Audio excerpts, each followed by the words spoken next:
Welcome back, everybody. It's Jeff Hansen. We're talking BYU sports once again.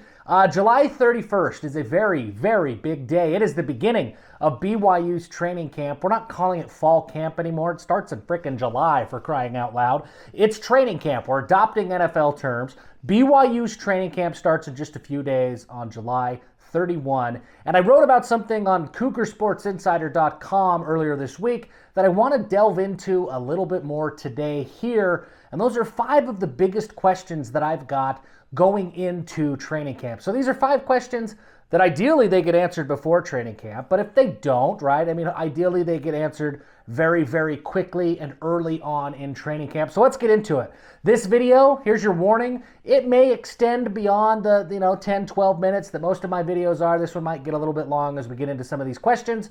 But I think they're good questions. I think it's good content. So let's just get straight into it. Number 1. How long, realistically, should the quarterback competition go, right? We know that there's a quarterback competition. Kalani talked about it at Media Day. He mentioned Trayson Bourguet and McKay Hillstead in addition to the 2 that everybody talks about, Gary Bohannon and Jake Retzlaff. I think he's got to say that. He's got to say all 4 guys. But I think for the week 1 starting job, it's down to Bohannon and Retzlaff, and I think everybody knows that. The week 6 job, totally up in the air. All 4 guys could earn it, all that good stuff. But I think for week 1, it's a 2-horse race. I think we know that. How long can this race go? And realistically, I mean, yeah, it could go into the season. There's plenty of teams that have two quarterback game plans when the season starts. So that's always a possibility. I don't think that's anybody's preference. I've got August 15th circled on my calendar. I think August 15th is going to be a very, very important day. I think that's a Thursday. I mean, it seems like a pretty inconsequential day. So maybe it's August 17th versus August 15th. But I've got that time frame circled. I think BYU's got to have their quarterback named, at least in-house. They may not publicly name a starting quarterback by then, but I think they've got to have a quarterback that they can game plan around at about that point. And I think that there's a lot of reasons for that. One, the whole cliche, if you have 2 quarterbacks, you have none. If you have 2 quarterbacks, you have 2 quarterbacks. I don't think that's a bad thing. I disagree with that cliche. I think it's just something people say. But why do you want to have that guy? Why do you want to have one quarterback? Well, your wide receivers need to develop some chemistry with the starting quarterback. Your offensive line has got to be able to understand the cadence and the tendencies of the quarterback and when is he going to scramble and what is his internal clock like. You want to develop that camaraderie between offensive line and quarterback. You want your running backs to know where is a quarterback going to hand the ball off? When is he going to pitch it? What are his tendencies?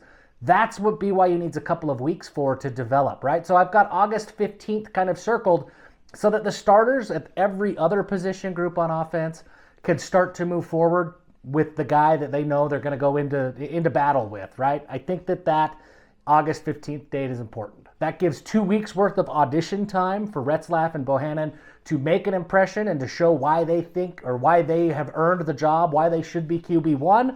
And then that gives about 2 weeks to develop that chemistry with the rest of the rest of the ones that are a little bit more clear and set in stone at this point. So August 15th. How long can this quarterback competition go? It can go forever. I think August 15th is the day that in an ideal world, things start to get a little bit more clear and the coaches, at least internally, know what they're going to do for August 31st when the season kicks off. Okay, question number 2. Who's healthy? We've talked about this already. Ben Bywater, Mitch Harper over at KSL Sports, he reported that Ben Bywater's status, at least for the beginning of the season, firmly up in the air. That falls in line with things that I've heard. Maybe he surprises us. That'd be awesome. But I wouldn't count on Ben Bywater in the first little bit of the season, at least. LJ Martin, we talked about just, I think, earlier this week on this channel. Sounds like he's healthy. He says he's healthy. That's big news for the BYU rushing attack, BYU offense. Siale Acera, he had a foot injury. And we saw with Taysom Hill, we've seen with a lot of guys, foot injuries are kind of gnarly. They linger. They're tough. Even when you're back, it still takes some time to get back. Kelly Papinga is pretty optimistic that Siale Acera will be back for the first game of the season. That's huge. I'll believe it when I see it, but that's a huge step that there's that confidence. And it sounds like everybody else, for the most part, is pretty healthy. Maybe some lingering, nagging things here and there. Mark Collins, it sounds like he's healthy. That's a big addition to the cornerback room. He missed a good chunk of spring ball. Sounds like Ephraim Asiata is going to be able to play. So there's lots of good things. We'll find out once, training camp officially starts next week. But it sounds like BYU is relatively healthy at the beginning of camp. Sounds like all things are good there. There's going to be injuries during camp. I mean, just brace yourselves for it. That will happen. But it seems like BYU is at a pretty good starting point right now. That's a big question, right? We'll find out on July 31st who's healthy and who is not. Okay, my next question. How much can the offensive line realistically improve? They're going to have to improve quite a bit. And I think there's been some reassuring comments and maybe some comments that are going to make you angry about last year, but some reassuring comments that we've heard from guys like Connor Pay, whether it be in media days or on various interviews that he's done and all the places he's done interviews. This team's working hard. But more importantly, I think that this unit, and Connor has talked about it, this team is embarrassed by the way they played, specifically on the offensive line. The offensive line last year was supposed to be a strength of the offense. They turned out to be the biggest weakness. It was a clear problem, and Connor Pay talks about it, that he is embarrassed by how that unit played. That's good for 2024. That sucks for 2023. It sucks that it had to happen, but that can be a huge motivator for 2024, and it sounds like it has, and the things I've heard behind the scenes would support that. It sounds like this offensive line group, they know that they did not perform well. They had talent. We talked about this talent a lot going into last season. They did not perform well. You could point your finger to the coaching. You could point your finger to a number of different things. Doesn't really matter at this point. But since the season ended last year, this group has been working hard, not just to get better, which they are, but working hard because they were embarrassed and they don't want to be embarrassed again. I think that's a good thing. The offensive line can take significant strides forward. Caleb Etienne, we talked about it earlier this week. The coaches were impressed. I'll believe it when I see it, but the coaches were impressed with him in spring ball, and he looks different. I mean, there's no question he looks like he's in better shape right now. If he can take a step forward, if he can be the guy that we thought he was last year, that's huge. He's good, and that gives BYU two really good bookends at tackle. Isaiah Jatta's right there. If he could step up and earn a job and maybe beat Etienne out, great. That's huge. Everywhere else, Waylon Lapuaho, Connor Pay, I'm feeling pretty darn good. Austin Laos, I'm feeling pretty good about the interior. I really like Braden Keim. I really like TJ Woods coaching these guys up. I like that there's some depth with guys like Joe Brown and Jake Griffin. I really like this unit. I like Sam Daw, backup center. I like Wes Jones, who's put on a lot of weight. I like this offensive line group. I don't know if they're an elite offensive line group, but I like this offensive line group an awful lot. They can get significantly better, and I think they will be a lot better than they were a year ago. I thought they'd be pretty darn good a year ago, so clearly I've been wrong before, but I like what I'm hearing from the players themselves, not just from back channel communication. I really like what we're hearing from the players, and I think you could see it. You could see the body transformations in some of these guys. I think what they're saying, combined with what we see, kind of supports that, yeah, they're working really, really hard, and that's a big win. All right, question number 4. How much better will the defense be with a year under Jay Hill's defense, Jay Hill's scheme? A lot better. If we look at what happened last year, okay, Jay Hill, that defense, there was a lot of hype, a lot of excitement about Jay Hill. BYU fans coming out of Elisa Tuiaki and that ho-hum defense that everybody hated. A lot of excitement. And as a result, Jay Hill and his group got a lot of passes. I mean, that leash was a really, really long leash. The leeway was given liberally across the board. Because if you look at the numbers, the defense last year was not good. They had some really, really strong moments. By and large, not a very good defense, particularly in the back half of the schedule. Just not very good. Now, there's a lot of reasons for that. Ton of injuries, particularly at the safety spot. Micah Harper goes down. Talon Alfrey goes down. It's a revolving door at safety. Cam Garrett got hurt a little bit. Revolving door a little bit at one of the cornerback spots. The defensive line was kind of mix and match. Jay Hill had to transform the defense, get new talent. There's a ton of reasons that the defense was not very good, but we need to say it out loud and be comfortable with it.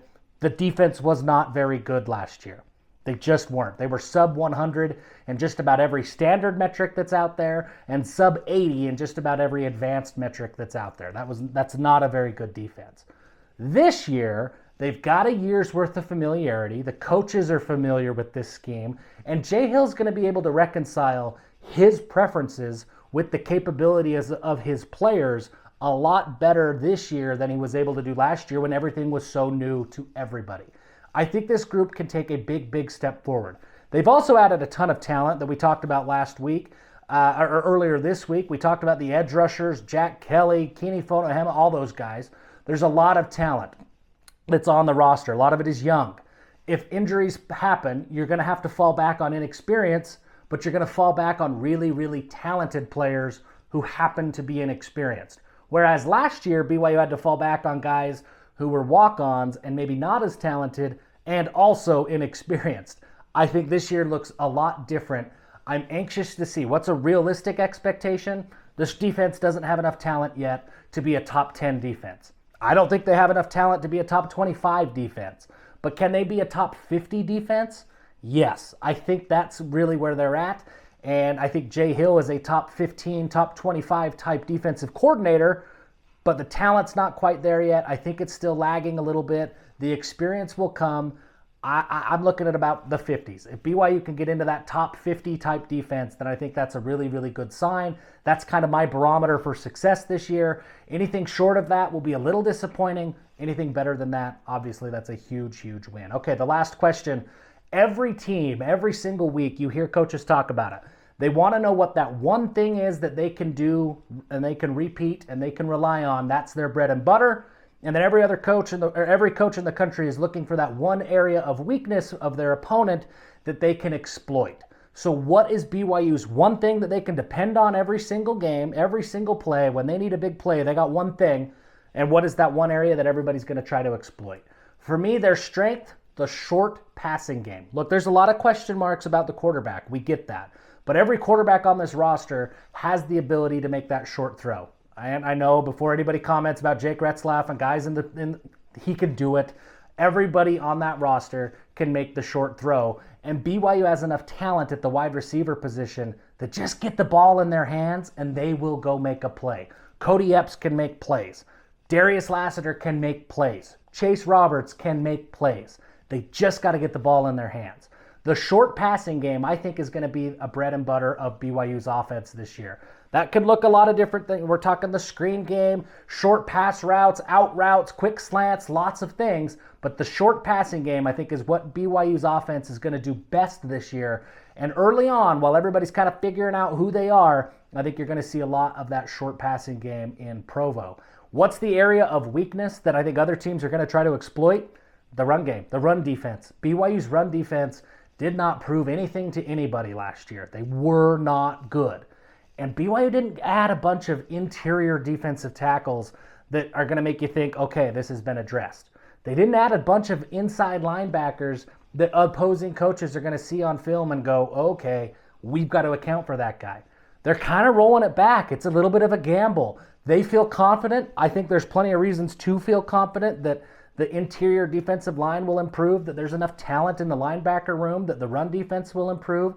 But I think on tape, opposing coaches are going to say, that's the area. That's where we can attack BYU. So really anxious to see what the middle of the BYU defense looks like. What do those interior defensive linemen do to show that they can take away the run? And what does that linebacker group do? In addition to just getting after the passer, how do they fit in their run gaps? How do they tackle? What are they going to do while trying to be super aggressive?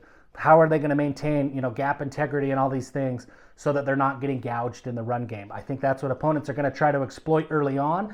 BYU plays a bunch of really talented running backs this year, so the sooner Jay Hill and his defensive unit can show that they're a good run defense, the better off BYU's defense will be because coaches will have to plan something else. Right now, that's the game plan to beat BYU. So those are it. Those are my 5 big questions of what I'm looking for earliest, I guess, maybe most quickly after training camp gets started here next week. Super excited. Football's back. Tons of content coming. We've done it, folks. We have done it. Football is here. Appreciate you guys for sticking around. Subscribe to the channel if you haven't. And until next time, give 'em hell. Go Cougs.